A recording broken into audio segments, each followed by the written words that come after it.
করে আওয়াজ করছি। আসসালামু আলাইকুম ওয়া রাহমাতুল্লাহি ওয়া বারাকাতুহু।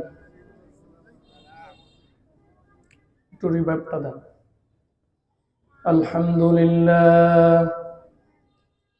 আলহামদুলিল্লাহি ওয়া কাফা ওয়া সালামুন আলা ইবাদিহিল্লাযীনা ইসতাফা।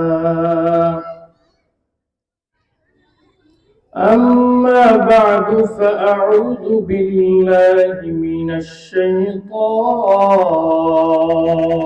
الرجيم. بسم الله الرحمن الرحيم.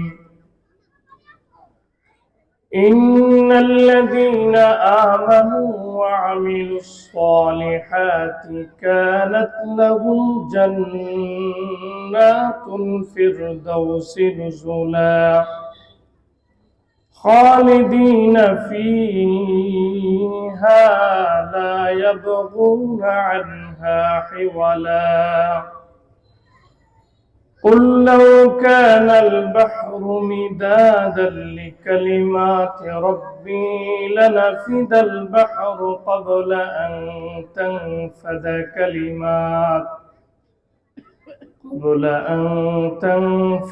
كلمات ربي ولو جئنا بمثله مددا. وقال النبي صلى الله عليه وآله وسلم عن عبد الله بن عمرو رضي الله تعالى عنه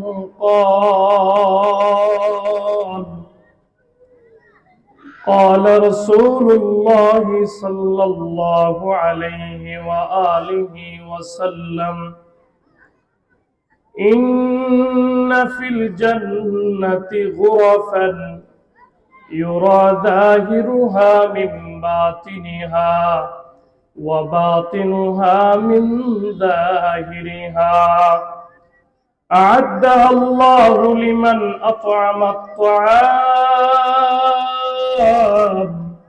وأفشى السلام وصلى بالليل والناس نيام، أو كما قال النبي عليه الصلاة والسلام.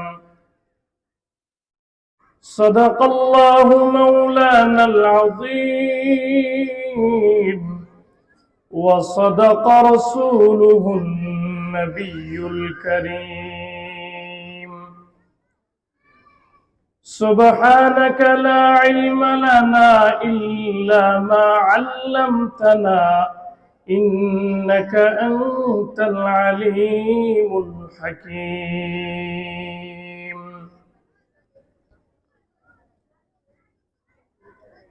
আসমান জমিন লৌহ কলম চাঁদ সিতারা,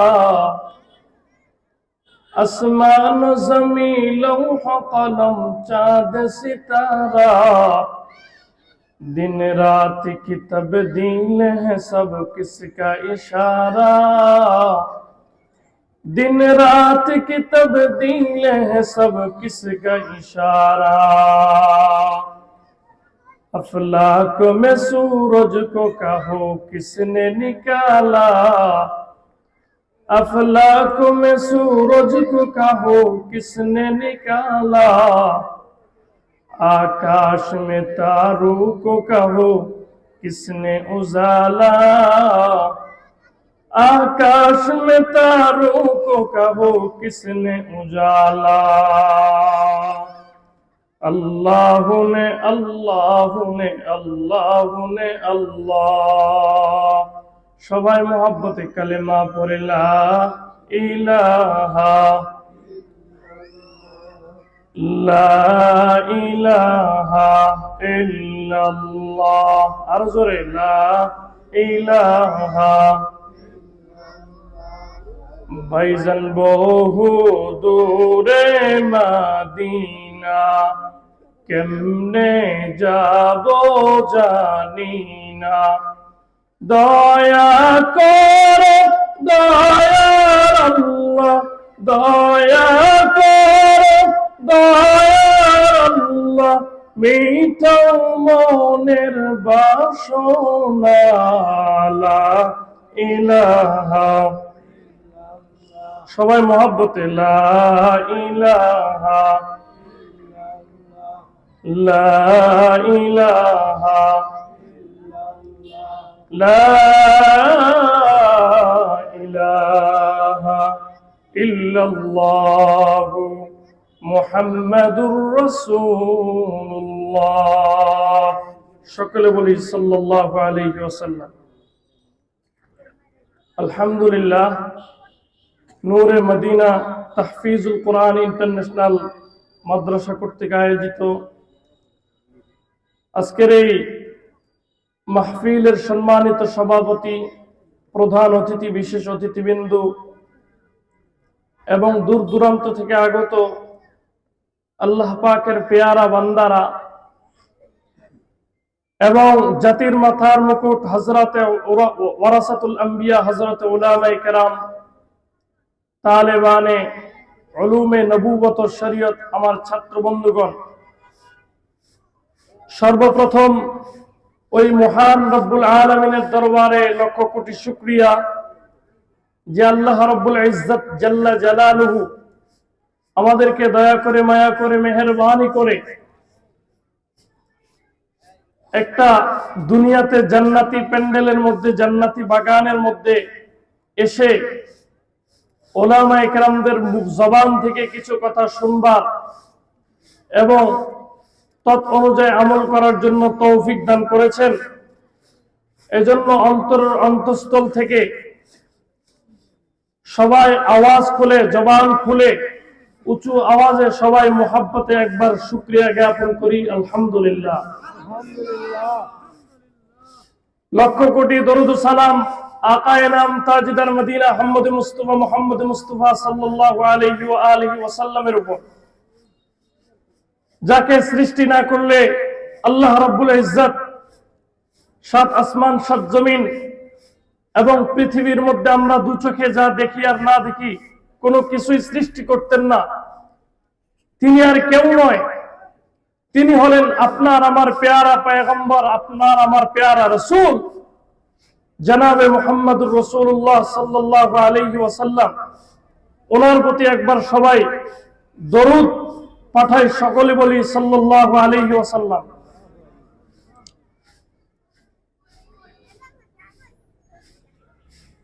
এই যে আল্লাহ পাক রব্বুল ইজ্জত আমাদেরকে নিয়ে আসছেন, এটা আল্লাহ পাকের অনুগ্রহ আর দয়া আর ইহসান ব্যতীত কিছু নয়।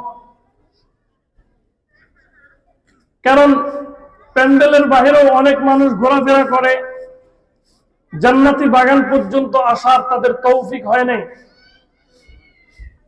আল্লাহ পাক ওই সমস্ত মানুষদেরকেই ভালো কাজ করার জন্য তৌফিক দান করে, যাকে আল্লাহ মুহাব্বত করে, ভালোবাসে। নিঃসন্দেহে এই প্যান্ডেলের মধ্যে, এই জান্নাতি বাগানের মধ্যে যারা বসেছেন, আল্লাহ পাক সবাইকে মুহাব্বত করে, ভালোবাসে, এজন্য বসিয়েছেন। ঠিক না বেঠিক? ঠিক না বেঠিক? আমার সাথে জবান খুলতে হবে, আমার সাথে কথা বলতে হবে, তাহলে বয়ান কিছুটা আসবে। আপনারাই হলো আমার বয়ানের তেল, আপনাদের আওয়াজ। আপনারা শেষ পর্যন্ত থাকবেন তো ইনশাআল্লাহ? সবাই একবার তাকবীর দে, লিল্লাহি তাকবীর, লিল্লাহি তাকবীর। আল্লাহু আকবারের ধ্বনি, এটা ঈমানী ধ্বনি।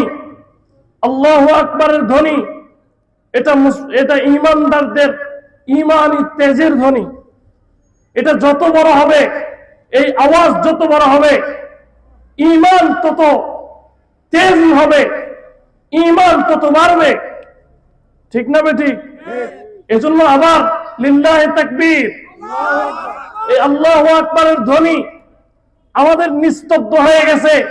এজন্য মুসলমানরা যেখানে সেখানে নির্যাতিত, লাঞ্ছিত, অপদস্থ অপমানিত হয়, ভুলে গেলে চলবে না।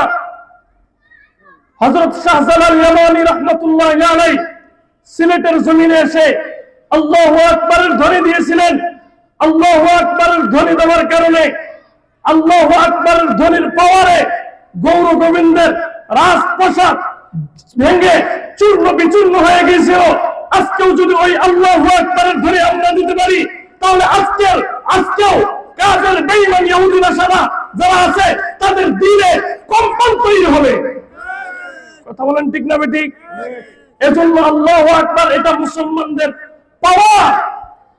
কথা বলেন ঠিক না বেঠিক? কারণ এদেশে সূর্যটা উঠে আযানের মাধ্যমে, আল্লাহু আকবারের মাধ্যমে, সূর্যটা অস্ত যায় আল্লাহু আকবারের মাধ্যমে। কথা বলেন? এদেশে আল্লাহু আকবারের সুরে সূর্য ওঠে, এদেশে আল্লাহু আকবারের সুরে সূর্য ডুবে। ঠিক না বেঠিক? এদেশে আল্লাহু আকবারের সুরে সূর্য উঠে, এদেশে আল্লাহু আকবারের সুরে সূর্য ডুবে। এদেশের মাঝে কিষান মজুর সবার টুটে, শুনরে লা ইলাহা ইল্লাল্লাহর জিকির ওঠে। ঠিক না বেঠিক? ঠিক না বেঠিক? এদেশে আল্লাহু আকবারের সুরে সূর্য উঠে, এদেশে আল্লাহু আকবারের সুরে সূর্য ডুবে। এজন্য আল্লাহু আকবারের ধ্বনি এটা আমাদের হাতিয়ার, এটা আমাদের ঈমান শক্তি, এটা আমাদের ঈমানি পাওয়ার। যত আল্লাহু আকবারের ধ্বনি দিতে পারবেন, তত বাতিল শক্তির হৃদয়ের মধ্যে কম্পন তৈরি হবে। ঠিক না বেঠিক? আসেন আমি কুরআনুল কারীমের অসংখ্য অগণিত আয়াত থেকে কিছু আয়াত আপনাদের সামনে তেলাওয়াত করেছি এবং রাসূল করিম সাল্লাল্লাহু আলাইহি ওয়া আলিহি ওয়াসাল্লামের অসংখ্য অগণিত বাণী থেকে একটা হাদিস আমি আপনাদের খেদমতে তেলাওয়াত করেছি। উক্ত হাদিস এবং উক্ত আয়াতের আলোকে আপনাদের সামনে কিছু কথা বলবো, আল্লাহ তাআলার তৌফিক আর ইহসান যদি হয়।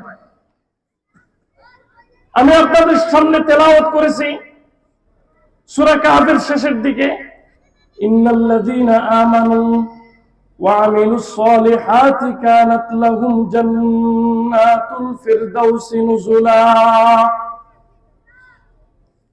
এই আয়াতের মধ্যে আল্লাহ পাক রব্বুল আলামিন বলেন,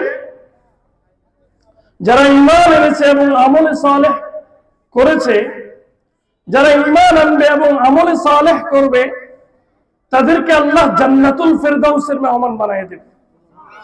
তাদেরকে কি বানাবে?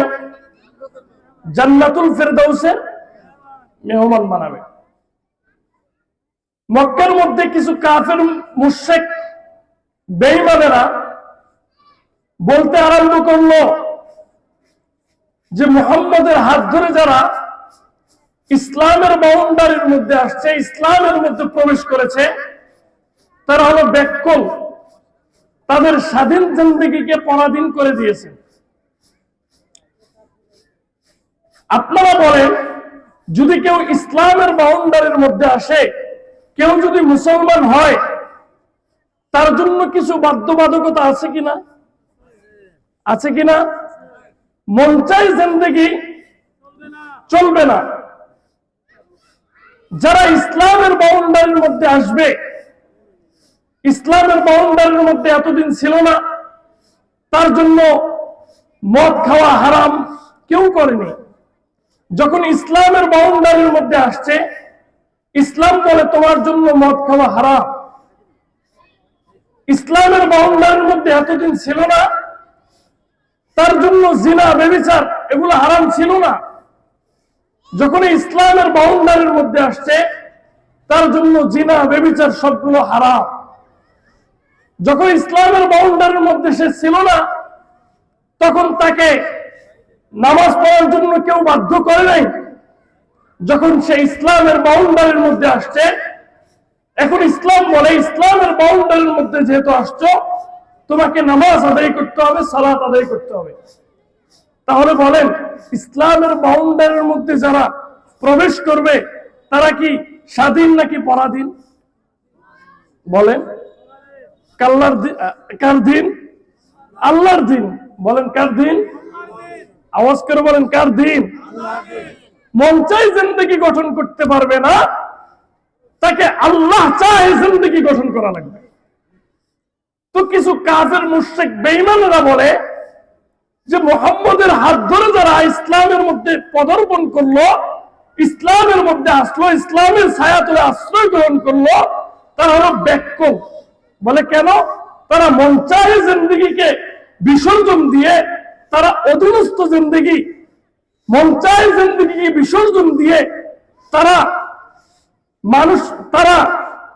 মন চায় জিন্দেগিকে বিসর্জন দিয়ে পরাধীন জিন্দেগি গ্রহণ করলো। এর জবাবে আল্লাহ পাক রব্বুল আলামিন বলেন, যারা মুহাম্মদের হাত দ্বারা ইসলামের ছায়াতলে আশ্রয় গ্রহণ করলো তারা ব্যাকুল না, তারা ব্যাকুল না।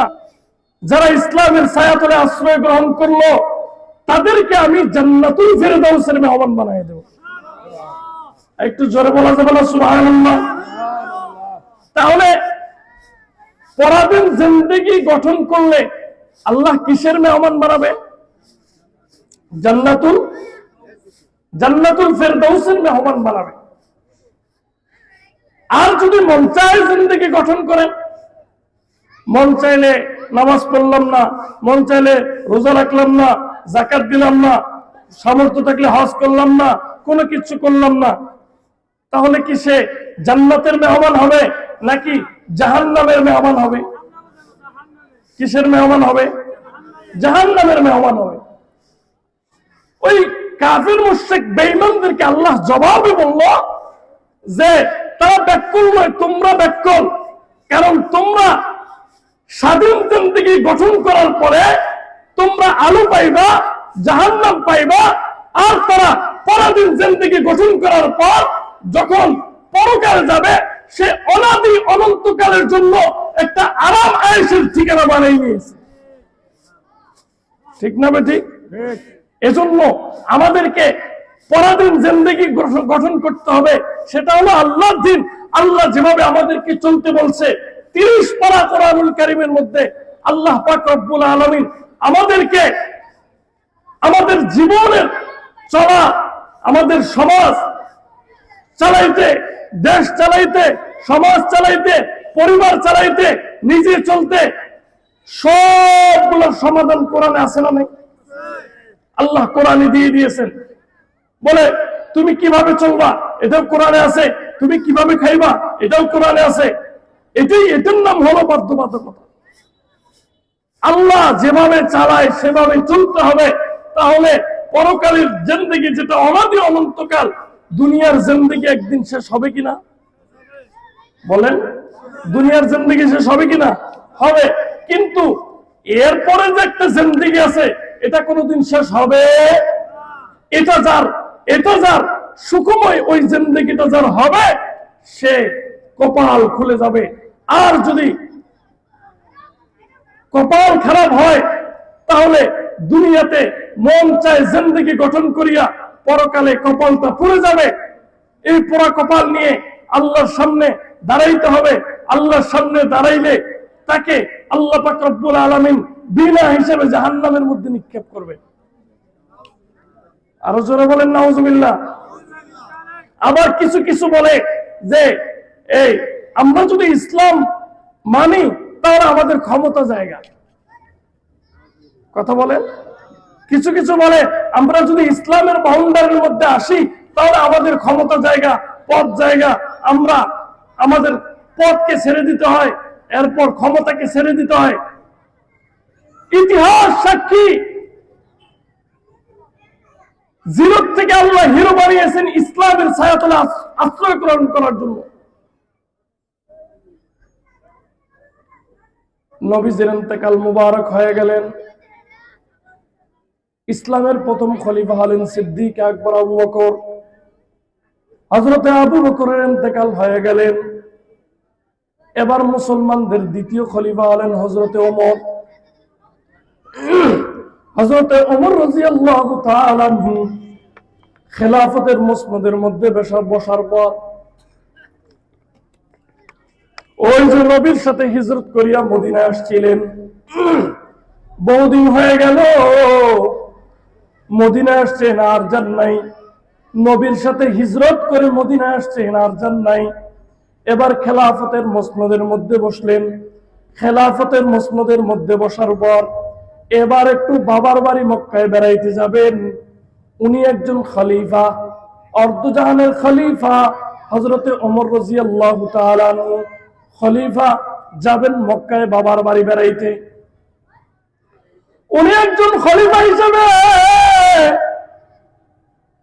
ওনার সাথে বুঝি কয়েকজন থাকবে না?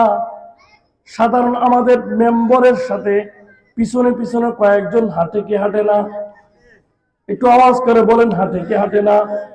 সাধারণ মেম্বরের সাথে যদি, চেয়ারম্যানের সাথে যদি কয়েকজন পিছনে পিছনে হাঁটে, উনি একজন খলিফাতুল মুসলিমিন, মুসলমানদের একজন খলিফা, ওনার সাথে বুঝি লোক থাকবে না?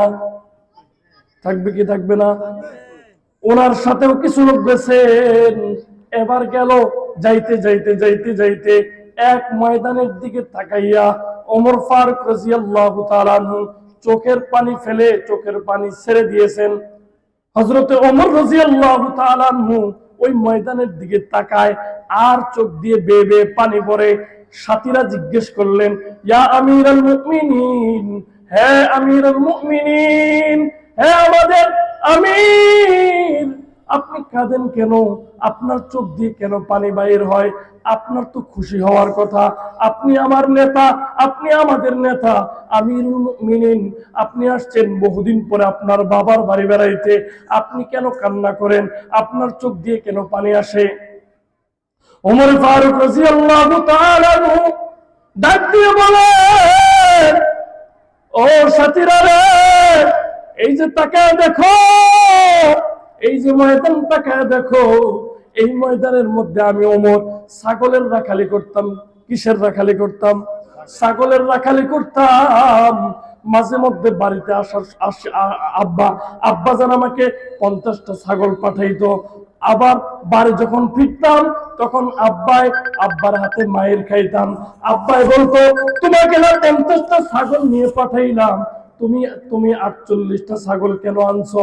আর 2টা কোথায় হারায় গেল? এভাবে প্রতিদিন মায়ের খাইতাম আর ছাগল হারায় ফেলতাম। মাঝে মাঝে আমার আব্বা ডাক দিয়ে বলতো,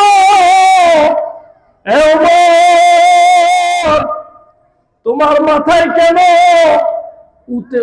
উটের নাদি কেন তোমার মাথায় রে? উটের গোবর কেন তোমার মাথায়? আমি বলতাম, ও আব্বা জান, রৌদ্রের প্রখরতা সহ্য করতে পারতাম না, কোথাও তো গাছপালা নাই, কোথাও তো গাছপালা নাই, কোথাও তো ছায়া নাই। যখন রৌদ্রের প্রখরতা সহ্য করতে পারতাম না, তখন আমি উটের নিচে গিয়া রৌদ্রের থেকে বাঁচার জন্য উটের নিচে গিয়ে বসতাম, আর উট আমার মাথার মধ্যে পায়খানা করে দিত, আর ওই পায়খানাগুলো আমি এভাবে ঝেড়ে ফেলে দিতাম, ঝেড়ে ফেলে দিতাম।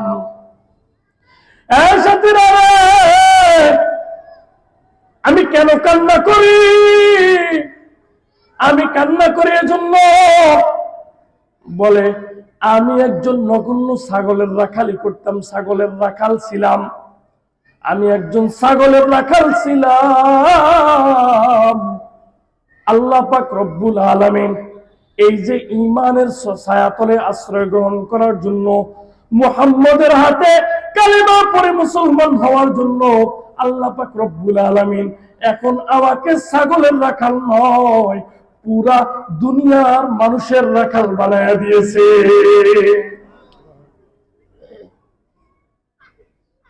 জিরো থেকে হিরো হয়ে গেল। জিরো থেকে আগে ছাগলের রাখালি করতাম, এখন আমি ছাগলের রাখালি করি না, এখন পুরা দুনিয়ার মানুষের রাখালি করি, পুরা দুনিয়ার মানুষের রাখালি করি। আল্লাহ সম্মান দিছে কি দেন নাই? সম্মান দেওয়ার মালিক কে? এই সম্মান দেওয়ার মালিক কে? আরেকটু আওয়াজ করে বলেন কে? সম্মান দেওয়ার মালিক আল্লাহ। কুলিল্লাহুম্মা মালিকাল মুলকি তু'তিল মুলকা মান তাশা ওয়া তানজিউল মুলকা মিম্মান তাশা ওয়া তু'ইজ্জু মান তাশা ওয়া তুযিল্লু মান তাশা বিয়াদিকাল খায়র ইন্নাকা আলা কুল্লি শাইইন কাদির। আল্লাহ বলেন, আমি কিছু কিছু মানুষকে দুনিয়ার মধ্যে রাজত্ব দান করি, দুনিয়ার মধ্যে রাজত্ব দান করি, ক্ষমতা দান করি, চাই আবার ক্ষমতা হইয়া যেন মালিক না হয়ে যায়, ক্ষমতা পাইয়া যেন সে মালিক না হয়ে যায়। কারণ ক্ষমতা পাইয়া যদি মালিক হয়ে যাও, আল্লাহ সুতা আস্তে করে টান দিবে। আল্লাহ চেয়ারের মধ্যে বসানোর মালিক আল্লাহ, চেয়ার থেকে নামানোর মালিক আল্লাহ। কিছুদিনের জন্য তোমাকে আমি ক্ষমতা দান করলাম, কিছুদিনের জন্য ক্ষমতা দান করলাম। এই ক্ষমতা পাইয়া যদি মালিক হয়ে যাও, যদি বলো আমার বাবার জমিন, যদি বলো আমার বাবার দেশ, যদি বলো আমার বাবার, যদি বলো আমার বাবার, তাহলে আমি আল্লাহ ওয়াতুযিল্লু মান তাশা, আমি আল্লাহ এমন ভাবে টান দিব, এমন ভাবে টান দিব, সারা দুনিয়ার মানুষ তোমাকে স্মরণ করবে, তোমাকে ভালো মানুষ হিসাবে স্মরণ করবে না, তোমাকে একজন জালেম স্বৈরাচার হিসাবে স্মরণ রাখবে। কথা বলেন ঠিক না বেঠিক? আল্লাহ ইজ্জত দেওয়ার মালিক আল্লাহ, সম্মান দেওয়ার মালিক আল্লাহ, ইজ্জত আর সম্মান দেওয়ার মালিক আল্লাহ। এজন্য আমাদেরকে আল্লাহর বিধান অনুযায়ী চলতে হবে। আল্লাহ যেভাবে আমাদেরকে চলতে বলে সেভাবে চলতে হবে। এভাবে চললে আল্লাহ পাক রব্বুল আলামিন আমাদেরকে জান্নাতুল ফেরদাউসের মেহমান বানায় দিবে। একটা হাদিস আপনাদের সামনে তেলাওয়াত করেছিলাম। ওই হাদিসের মধ্যে আল্লাহর নবী বলেন, ইন্না ফিল জান্নাতি গুরাফান ইউরা যাহিরুহা মিন বাতিনিহা ওয়া বাতিনুহা মিন যাহিরিহা আ'আদ্দাহা আল্লাহু লিমান আত'আমা আত-তা'আম ওয়া আফশা আস-সালাম ওয়া সাল্লা বিল-লাইলি ওয়ান নাসু নিয়াম। জান্নাতের মধ্যে একটা স্পেশাল জান্নাত আছে, স্পেশাল জান্নাত। স্পেশাল জান্নাতের গুণ বয়ান করতে গিয়ে আল্লাহর নবী বলেন, যেটা বাহির থেকে ভিতরে, ভিতর থেকে বাহিরে দেখা যাবে। এই স্পেশাল জান্নাতটা আল্লাহ পাক কার জন্য তৈয়ার করেছেন? আল্লাহর নবী বলেন, আ'আদ্দাহু লিমান আত'আমা আত-তা'আম ওয়া আফশা আস-সালাম ওয়া সাল্লা বিল-লাইলি ওয়ান নাসু নিয়াম। তিন শ্রেণীর ব্যক্তিদেরকে আল্লাহ স্পেশাল জান্নাত দান করবেন। কয় শ্রেণী? তিন শ্রেণীর ব্যক্তিদেরকে আল্লাহ স্পেশাল জান্নাত দান করবেন। এক নম্বর, আত'আমা আত-তা'আম, যে ব্যক্তি মানুষকে খাওয়ানো পছন্দ করে, ক্ষুধার্ত ব্যক্তিকে খাওয়ানো পছন্দ করে। আমরা তো খাওয়ানো এখন পছন্দ করি না। যদি আমাদের বাসায় মেহমান আসে, তাহলে আমরা মেহমান আসতে নিষেধ করি। ঠিক না বেঠিক? ঠিক না বেঠিক? ভাইগনায় ফোন দিছে যে মামা আমি আইতাছি, বলে মামা ভাইগনারে ডাক দিয়ে বলে, ভাইগনা তোর মা আমি অসুস্থ, আইস না। ঠিক না বেঠিক?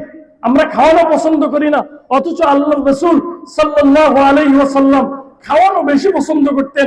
প্রয়োজনে নিজে না খাইতেন, তারপরও মেহমানদারি করতেন।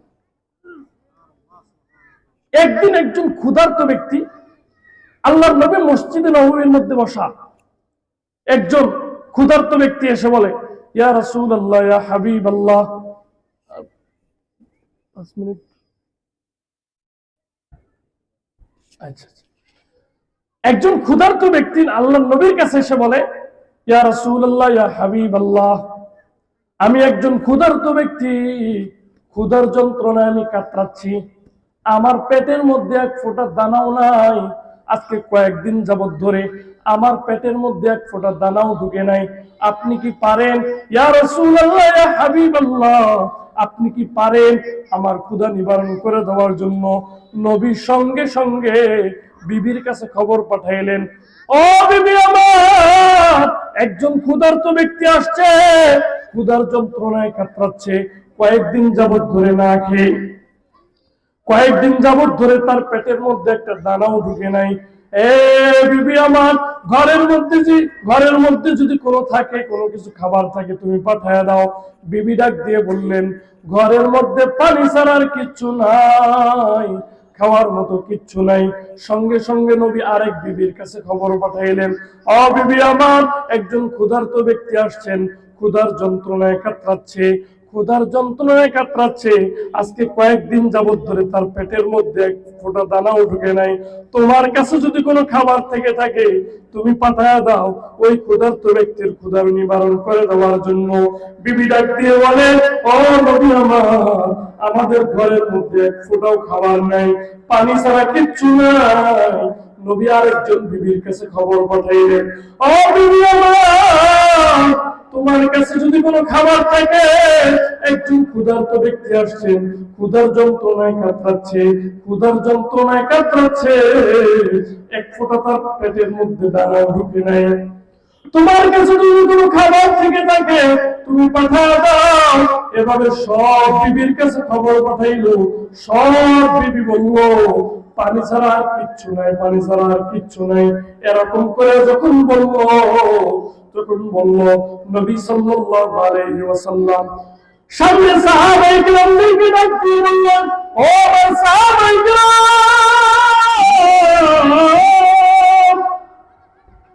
তোমরা কি এই মেহমানদারি করার জন্য প্রস্তুত আছো? তোমরা কি এই মেহমানকে মেহমানদারি করাইতে পারবা? হযরতে আবু তালহা আনসারী রাদিয়াল্লাহু তাআলা আনহু দাঁড়ায় গেলেন। দাঁড়ায় গিয়ে বললেন, ইয়া রাসূলুল্লাহ, ইয়া হাবিবাল্লাহ, আমি খাওয়ানোর জন্য প্রস্তুত আছি। যখন একথা বললেন, একথা বলার পর নবী মুস্কি হাসি দিলেন আর আবু তালহা আনসারীর জন্য দোয়া করলেন। আবু তালহা আনসারী এই মেহমানটাকে নিয়ে বাসায় গেলেন। বাসায় যাওয়ার পর বিবিকে ডাক দিয়ে বললেন, ও বিবি আমার, তোমার কাছে কি কোনো খাবার আছে? মেহমান নিয়ে আসছি, মেহমানকে খাওয়াইতে হবে। বিবি ডাক দিয়ে বললেন, সন্তানদের জন্য কিছু খাবার আছে, আর কিছু খাবার নাই, কোনো কিছু নাই, সন্তানদের জন্য একটু আছে। আবু তালহা আনসারী রাদিয়াল্লাহু তাআলা বললেন, তাতেই চলবে, এই খানাগুলো মেহমানদেরকে দিব, আর ঘরের তুমি লাইট বন্ধ করে দিবা, আর বাচ্চাদেরকে অন্য জিনিস দিয়া ভুলায় রাখবা, মেহমানকে মেহমানদারি করাইতে হবে। এবার লাইট বন্ধ করিয়া মেহমানকে মেহমানদারি করাইলেন। পরের দিন নবী করিম সাল্লাল্লাহু আলাইহি সাল্লামের কাছে জিবরাইল আমিন এসে হাজির। জিবরাইল আমিন এসে ডাক দিয়ে বললেন, ইয়া রাসূলুল্লাহ, ইয়া হাবিবাল্লাহ, কালকের ঘটনায় আবু তালহা আনসারী যে ঘটনা ঘটিয়েছেন, আল্লাহ পাক রব্বুল আলামিন দেখছে আর মুস্কি হাসি মারছে। আল্লাহ পাক মুস্কি হাসি মারছে মানে আল্লাহ খুশি হয়ে গেছেন। আল্লাহ খুশি, যার উপর আল্লাহ খুশি হবে তার জন্য আর কোনো কিছু লাগবে? একটু আওয়াজ করে বলুন, লাগবে? আমরা সবাই আল্লাহকে পাইতে হবে। আল্লাহকে পাওয়ার জন্য আল্লাহর বাতানের তরিকা, আল্লাহ যেভাবে চলার জন্য বলছেন সেভাবে চলতে হবে। আল্লাহ যেটার থেকে বারণ করেছেন ওটাকে পরিহার করতে হবে। তাহলে আমরা আল্লাহ পাক রব্বুল আলামিনের বানানো যে জান্নাত আল্লাহ প্রতিশ্রুতিবদ্ধ হয়েছেন, আল্লাহ যে জান্নাতুল ফেরদাউসের মেহমান বানাইতে চেয়েছেন, সেই জান্নাতের ফেরদাউসের মেহমান আমরা হতে পারবো। আল্লাহ পাক রব্বুল আলামিন আমাদের সবাইকে জান্নাতুল ফেরদাউসের মেহমান হিসেবে কবুল করুন। সবাইকে যাওয়ার জন্য তৌফিক দান করুন। সবাইকে উক্ত বয়ান অনুযায়ী আমল করার জন্য তৌফিক দান করুন। ওয়া আখির দাওয়ানা আলহামদুলিল্লাহি রাব্বিল আলামিন।